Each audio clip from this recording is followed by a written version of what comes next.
হযরত মূসা আলাইহিস সালামের জামানায় একটা ব্যক্তি আছেন যার দোয়া আল্লাহ কবুল করত। দোয়া খালি কবুল, দোয়া ধরা আর কবুল হওয়া। হযরত মূসা আলাইহিস সালাম একবার এক জায়গায় যুদ্ধ করবার যাব, যেই জায়গায় যুদ্ধ করবার যাব ওই বেড়ার বিবির ওখানে ইষ্টি আছে, ধরে নেন নিজের বোন আছে বা কেউ আছে।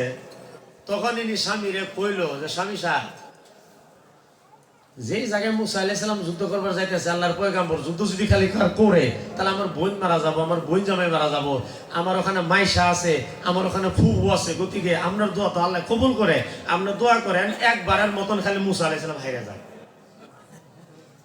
দেখেন বিবির ভাল্লাদ যারা করছে তারা খাইছে, আর না বললেও তো হয় না। দেখেন এই বেটা যিনি ইবাদত বন্দেগী করতে করতে আল্লাহর ওলিয়া কামিল হইছে, যা দোয়া করে তাই কবুল হয়, বিবি তারে পড়ায় লাইছে, দোয়া ধরছে আল্লাহ রাব্বুল আলামিন আর কোনোদিন এই দোয়া করবো না, খালি আজকেই করি। আয় আল্লাহ, তোমার জলিলুল কদর পয়গম্বর তারে হারাবার দোয়া তো আমি করাইতে পারি না, কিন্তু আমার বিবি আমারে ছাড়ে না। ওই আল্লাহ, একবারের মতো খালি মূসা কলিমুল্লাহরে তুমি হারায়া দাও। আল্লাহ সঙ্গে সঙ্গে কবুল করে আছে। মূসা আলাইহিস সালাম গেছে যুদ্ধ করার জন্য, আজকে রহমি বেলে যুদ্ধ করে, যুদ্ধ তো ফাইজ ওঠে না, যুদ্ধ কামেল হয় না। যুদ্ধ করতে করতে শেষ পর্যায়ে যে মূসা আলাইহিস সালাম হাইরে গেল, হাইরে যে আল্লাহর কাছে দোয়া করলেন, আল্লাহ এটা কি কথা, আমি কলিম তোমার সঙ্গে কথা কই, তুমি আমারে কামেল বানাইছো, তোমার পয়গাম্বর, আর তুমি আমারে বেইজ্জতি করলা। আল্লাহ রাব্বুল আলামিন বললেন, দেখো তোমার দেশে একটা আমার বন্ধু থাকে, তার দোয়া আমি কবুল করি, বইয়ে পড়াইয়া তারে দিয়ে দোয়া কবুল করে নিছে তোমার এগেনস্টে। কই সর্বনাশ, এইটা তো করুন লাগছিল না। আয় আল্লাহ, আমি খুশি হইলাম না, আমি নারাজ হয়ে গেলাম।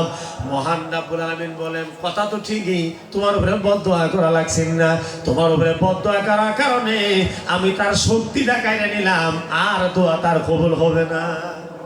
তারপরে দিন থেকে এই যে খুশি খুশি দোয়া করে, তার দোয়া দিয়ে জ্বর সর্দিও বালা হয় না।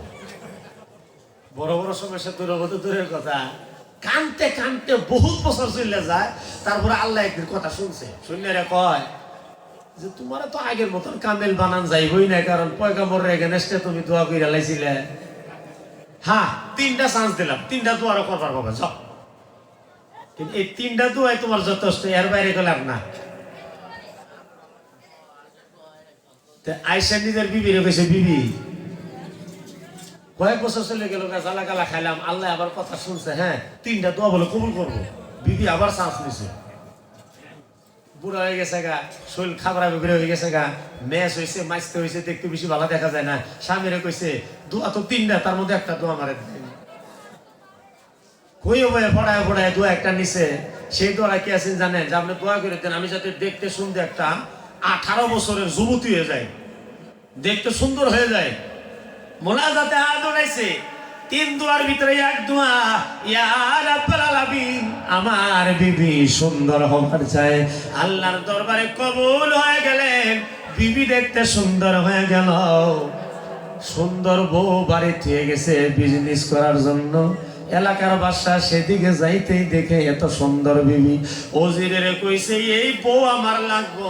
আগের বাসারা একটু লুচ্চা টাইপের আছেন তো, দেখেন না, এই যে বড় বড় বাচ্চা যারা লাল কিল্লা লুল কিল্লা বানায় রাখছে, তারা তো এই যে বিয়া করে এই দেশটা শেষ করছে, সেরকম হয় না কথাটা। খালি যদি বিয়া বোয়ার পাল্লাত না করতো, এখন পর্যন্ত তারা থেকেই যাইত। এক একজনে 200-300 টাকা করে বিয়া করছে। তারপরে দুনিয়ার ভিতরে অন্য কোনো কাম আছে না, খালি বিয়া করা কাম আছে না। এই লুচ্চা বাসার পাল্লাত করে গেছে, এই বইরে নিয়ে চলে গেছে। এখন 2 নম্বর দোয়া, আল্লাহ রাব্বুল আলামিন, আমার বউ আমার দোয়া দিয়ে সুন্দর হইয়া বাদশার পালাত পড়ে গেছে, আল্লাহ তুমি তারে কুত্তি বানায় দাও। 2 নম্বর দোয়া করছে, কুত্তি হয়ে গেছে। এখন কুত্তি যে হইছে, হইয়া নিজের বাড়ি থাকলেও কোনো কথা আসিল না, বাদশার বাড়ি থাকলেও কোনো কথা আসিল না। এ কুত্তি আয়া ডেলি রাত করে স্বামীর বাড়ির সামনে কাউ কাউ করে, মানে আফসোস আর কি, হেরে কি হইল, আমি যে কুত্তি হয়ে গেলাম গা। এই কুত্তি বালা করার নাকি তো আমার স্বামীর দরকার। এমন খৌ খৌ করার জন্য এই খৌ হয়ে পরশুকর ঘুম নাই। এখন তো 3 নম্বর দোয়া না করেও হয় নাই। আবার মোনাজাতে হাত উঠাইছে, আল্লাহ ইয়া রাব্বাল আলামিন, আমার কুত্তি বউডারে আগের মতন ভালো বউ বানায়া দাও। তিনটা পাইছেন আল্লাহর নিয়ামত, আবার কান্দে কুটে এই তিনটা আবার বউয়ে খাইলো। এখন আবার এই কুত্তি আগের মতন বউ হইয়া স্বামীর সংসার করে কয় আর জিন্দেগি বেজাল করবো না। এখন বেজাল না করলে কি, তুমি তো স্বামীর যা আছে সব খায় শেষই করে দিবে। এখন তো আল্লাহ ফলাবেন আর কিছুই দিব না, যেরকম ঠিক না। গতিকে বিবির গুণে কামেল হওয়া যায় আর বিবির গুণে বরবাদ হওয়া যায়। এই যে হলদিরামের উৎসব যা দিছে, একদম কঠোর হারাম করে দিলাম যে সমস্ত মহিলা কাম করবে। আর এই বিয়ার মাধ্যমে যে সমস্ত বাচ্চা জন্ম হবে, এই বাচ্চার ভিতরে একটা আদগান আল্লাহর ওলিও জন্ম হবে, একটা আলেম জন্ম হবো না, একটা হাফিজ জন্ম হবো না। আর যদিও হয় ভাটপাড়ের ভাটপার হয়ে যাবে কয়ে গেল, বুঝলেন কথা না? এই বিয়ার মাধ্যমে যে সন্তানগুলো জন্ম হবে, হলদিরাম তারা হবে বেড়া ঠালা। এই জন্য বিয়াটা শুদ্ধ লাগে, একদম সুন্নত মোতাবিক, নবীর সুন্নত মোতাবিক দেওয়ার লাগে। যে বিয়ার ভিতরে ঢোল তবলা বাজনা শরাব ইত্যাদি কিছুই থাকবো না, খালি হুজুর থাকবো আর কয়েকজন নেককার পরহেজগার মহিলা থাকবো আর নেককার পরহেজগার পুরুষ থাকবো। আর কান্দে কুইতে দোয়া করবো, আল্লাহ আজ থেকে কানেকশন দিলাম কামেল অলি চাই, যেরকম সুবহানাল্লাহ। এখন কামেল অলি জন্ম হবো কি দিয়ে?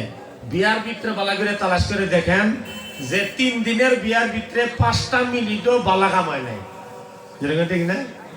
আর 2টা মিনিট খালি গুন্না কাটতে বাইর করুন যায়। যখন ইমাম সাহেবের কাবিল তো হাড়া কইছে, ইমাম সাহেব মজবুত, নাককে মুখে গামছা দিয়া, কারণ ডাইনে মুখে বাইরে মরা যেগুলা কারবার চলতেছে, হুজুর থাকার পরিবেশ নাই, ঠিক না?